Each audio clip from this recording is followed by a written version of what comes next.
नमस्कार. पुण्याचा दरवाजा म्हणून इतिहासात अजरामर झालेल्या, निसर्गाने धुक्यात हारून गेलेल्या सिंहगडावरती आज आपली भेट. गडावरती आलं की निसर्गाचं सौंदर्य दिसायला सुरू होतं आणि गाडी लावल्यानंतर लगेच आपण गडावरच्या पहिला दरवाजा म्हणजे पुणे दरवाजापाशी येऊन पोहोचतो.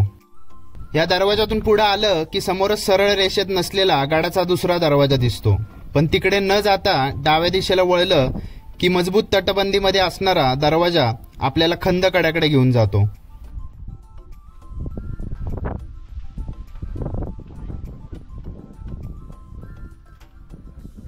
इथं असणाऱ्या बुरुजावरतून मुख्य प्रवेशद्वाराकडे येणाऱ्या रस्त्यावरती लक्ष राहत असल्यामुळं ह्या बुरुजांना पूर्वी नक्कीच महत्त्व लाभलं असेल. इथं दोन्ही बाजूंना दिसणाऱ्या खंदकावरूनच या कड्याला खंदकडा नाव मिळालं असेल हे लक्षात येतं. पुन्हा गडाकडे आलं की गडाचा दुसरा पुणे दरवाजा दिसतो. इथं भुयारात असलेलं सुरुंगाचं पाणी बघता येतं. सुरुंग लावून कपाऱ्या काढल्या जात असत म्हणून याला सुरुंगाचं पाणी बोललं जातं. पूर्वी या दरवाजाच्या बुरुजावरून गडावरती येणाऱ्या पहिल्या दरवाजाकडे आणि खंदकड्याकडे जाणाऱ्या रस्त्यावरती लक्ष ठेवता येत असेल. शेवटी गडाचा तिसरा पुणे दरवाजा येतो. या दोन्ही बाजूंना असलेल्या खांबाच्या शिल्पावरून आणि गणेशपट्टीवर असलेल्या कमळावरून गडाचा थेट संबंध 13व्या शतकातल्या यादव साम्राज्याशी लागतो. गड जरी यादवांनी बांधलेला नसला तरी हे प्रवेशद्वार नक्कीच यादवांच्या काळात बांधलेलं आहे.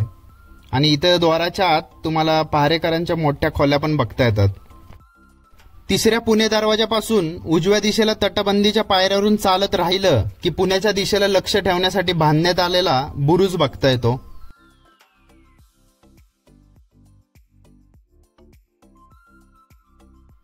बुरुजावरून खाली उतरलं की लगेच पुढे गडावरचं भव्य दारूचं कोठार दिसतं. कोठाराचं अजून सुद्धा असलेलं मजबूत बांधकाम बघितलं की जाणवतं पूर्वी भरपूर प्रमाणात दारुगोळा साठवण्यासाठी हे बांधकाम मजबूत केलं गेलं असेल. जवळपास 1751च्या दरम्यान या कोठारावरती वीज पडून बाजूला असलेल्या फडणीसांच्या घरातली सर्व लोक मृत्युमुखी पडली होती. हे तेवढंच दुःखद आहे. कोठारापासून पुढे पूर्वी कोरलेल्या पायऱ्या चढून वर आलं की पूर्वी वापरत असलेली तोफ ठेवलेली दिसते. गडावरती जागोजागी पूर्वीच्या वापरातल्या तोफा दिसतात. 300-400 वर्ष होऊन सुद्धा आणि ऊन पाऊस वारा सहन करून या अजून पण व्यवस्थित असलेल्या तोफा बघून नक्कीच कौतुक वाटतं. गडाच्या उजव्या दिशेने चालत राहिलं की छत्रपती शिवाजी महाराजांचे दुसरे पुत्र राजाराम महाराजांची राजस्थान पद्धतीची रंगीत देवळासारखी समाधी दिसायला सुरू होते. इथे समाधीच्या बाजूलाच हनुमानाचं छोटंसं मंदिर आणि आजूबाजूला भरपूर पाण्याची टाकी बघता येतात. संभाजी महाराजांच्या मृत्यूनंतर वयाच्या 19व्या वर्षापासून राजाराम महाराजांनी स्वराज्य टिकून ठेवलं होतं. पण फक्त वयाच्या 30व्या वर्षी राजाराम महाराज मरण पावले होते. या समाधीच्या मागेच समाधीच्या पूजेची वंश परंपरागत मानकरी सरदार हरजी ढमढेरे यांच्या निवासस्थानाचे अवशेष दिसतात. समाधीपासून वरती आलं की अतिशय सुंदर असा आणि धुक्यात हारून गेलेल्या भरपूर वारा सुटलेल्या कलावंतीन बुरुजापाशी आपण येऊन पोहोचतो.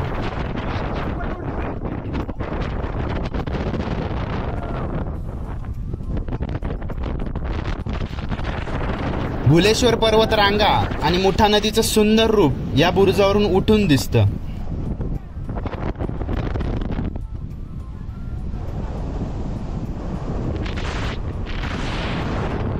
आणि पुढे चालत राहिलं की गडावरती जागोजागी छोटे छोटे पावसाळी तलाव दिसत राहतात. आणि इथे पुढंच येतो मराठ्यांचं नाव इतिहासात अजरामर करून टाकणारा तानाजी कडा. आग्र्यावरून सुटका झाल्यानंतर पुरंदराच्या तहात गेलेले किल्ले घ्यायला शिवाजी महाराजांनी सुरू केलं. शिवाजी महाराज कोंढाणा म्हणजे सिंहगड घ्यायचा भरपूर प्रयत्न करत होते. त्याचवेळी तानाजी मालुसरे स्वतःच्या मुलाचं म्हणजेच रायबाच्या लग्नाचं आमंत्रण देण्यासाठी राजगडावरती आले. महाराज कोंढाणा घेण्यासाठी काळजीत आहेत हे समजताच तानाजी मालुसरेंनी आपल्या मुलाचं लग्न बाजूला ठेवून आधी लगीन कोंढाण्याचं मग माझ्या रायबाचं असा आग्रह धरला. शिवाजी महाराजांचा विरोध असतानाही तानाजी मालुसरेंनी आग्रह कायम ठेवला आणि 4 फेब्रुवारी 1960 रोजी तानाजी मालुसरे, जेधे मावळे आणि महादेव कोळी मावळ्यांना घेऊन हा तानाजी गडात चढले. त्यावेळी उदयभान सिंहगडाचा किल्लेदार होता. गडावरून शिवाजी महाराजांचे मावळे आलेलं कळताच उदयभान फौजेनिशी तानाजी मालुसरेंवरती चालून गेला. मोठं युद्ध झालं. मावळ्यांनी जवळपास 500 मुघल मारलं आणि आपले 40 ते 50 मावळे ठार झाले. पुढे उदयभान आणि तानाजी मालुसरे समोरासमोर आले. दोघांनी एकमेकांवर वार सुरू केले. तानाजींची डावी ढाल तुटली. तानाजींनी डाव्या हाताची ढाल करून युद्ध केलं. पण या ठिकाणी तानाजींचा हात तुटला आणि तानाजी व उदयभान दोघे एकमेकांकडून फिरंगीच्या वारावर ठार झाले.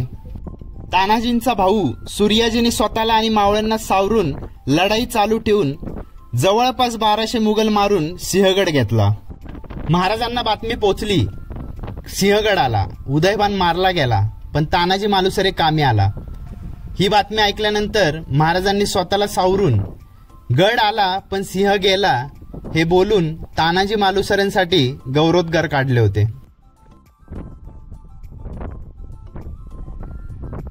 पुण्याचं प्रवेशद्वार असलेल्या म्हणजे सिंहगडाचं खऱ्या अर्थाने रक्षण करायचं काम कुणी केलं असेल तर गडाच्या घेऱ्यात असलेल्या मेटांनी आणि मेटांवरती राहणाऱ्या महादेव कोळी मावळ्यांनी. मेट म्हणजे गडाकडे येणाऱ्या तपासणी चौक्या. गडावरती कुठल्या गनिमाला यायचं असेल तर पहिलं मेटकऱ्यांशी लढावं लागत किंवा घेऱ्यात काही वेगळी हालचाल दिसली की किल्लेदाराला मेटकऱ्यांकडूनच पहिली बातमी जात असे. सिंहगडाचा इतिहास महादेव कोळी मावळ्यांचं स्मरण केल्याशिवाय पुढे सरकूच शकत नाही हे नक्कीच.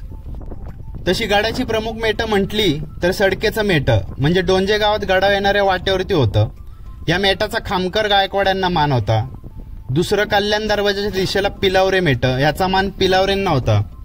कळकीचं मेट तानाजी कड्याच्या खाली होतं, त्याचा मान लांघे यांच्याकडे होता. आणि कलावंतीन बुरुजाच्या खाली महत्वाचं मेट होतं, अमृतेश्वराचं मेट किंवा आंबरीचं मेट, त्याचा मान जोरकरांकडे होता. मूळ वाई जोरगावचे असणारे जोरकरांचे पूर्वज खंडोजी नाईक कोळी इथं राहत होते. आणि नरवीर तानाजी मालुसरेंनी सिंहगडावर चढताना सर्वात प्रथम खंडोजी नाईक जोरकरांची भेट घेऊनच गडावर चाल केली होती. अनेक राजवटी आल्या आणि गेल्या, पण गडाच्या संरक्षणाचं काम महादेव कोळी मावळे इमाने इतबार करत राहिली हे तितकंच खरं. तानाजी कड्यावरून खाली उतरत राहिलं की भव्य अशी तटबंदी आणि बुरुज दिसत जातात. सिंहगडावरती एकूण 33 बुरुज होते. आता सध्या फक्त 12 ते 15 बुरुज राहिलेले आहेत.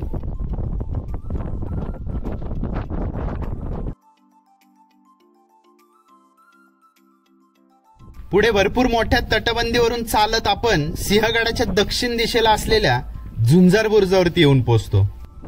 झुंजार बुरुजावरतून पानशेतचं खोरं आणि समोर धुक्यात हारून गेलेला राजगड आणि त्याच्याच उजव्या दिशेला तोरणा बघता येतो. पुढे झुंजार बुरुजाच्या टेकडी चढून वर येऊन गडाच्या उजव्या दिशेने चालत राहिलं की कल्याण दरवाजा येतो. दरवाजाचे थोडे बुरुज ढासळलेल्या स्थितीत असले तरी दरवाजा आतून मजबूत अवस्थेत बघता येतो.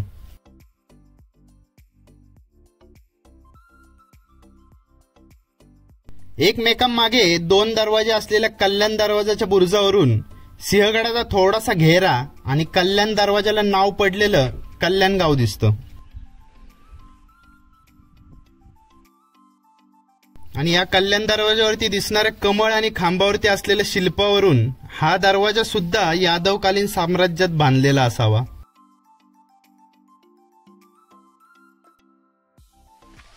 पुढे कल्याण दरवाजातून पुन्हा उजव्या दिशेने पुढे निघालं की गडावरचं सर्वात स्वच्छ आणि गोड पाणी असलेलं देव टाकं दिसतं.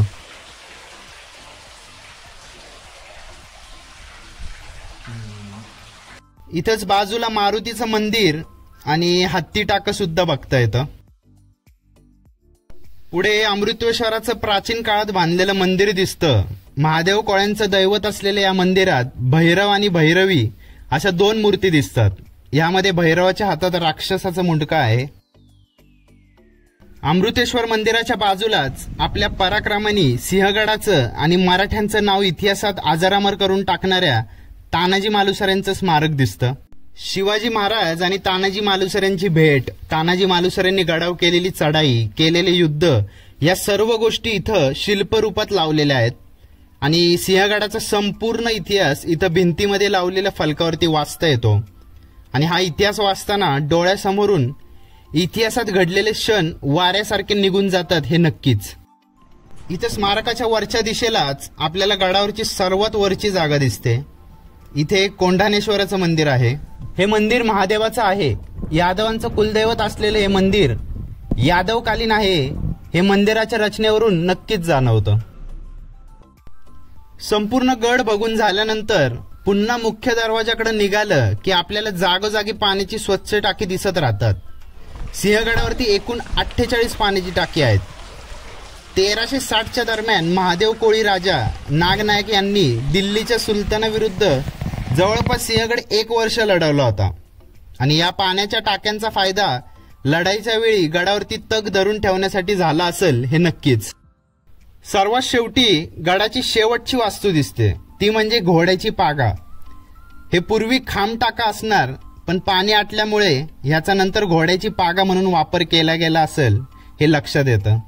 इथेच पागेच्या बाजूलाच लेणी सदृश वास्तू दिसते. बाजूला असलेली पाण्याची टाके बघून आपला संपूर्ण गड बघून होतो. पावसाळ्यात अतिशय सुंदर दिसणाऱ्या सिंहगडावरती पुण्यापासून फक्त 20 ते 30 किलोमीटरचा प्रवास आहे. त्यामुळे नक्कीच गडाचं पावित्र्य राखून गडाला भेट द्या. आणि चला तर मग पुन्हा भेटू लवकरच. छत्रपती शिवाजी महाराज की जय. छत्रपती संभाजी महाराज की जय.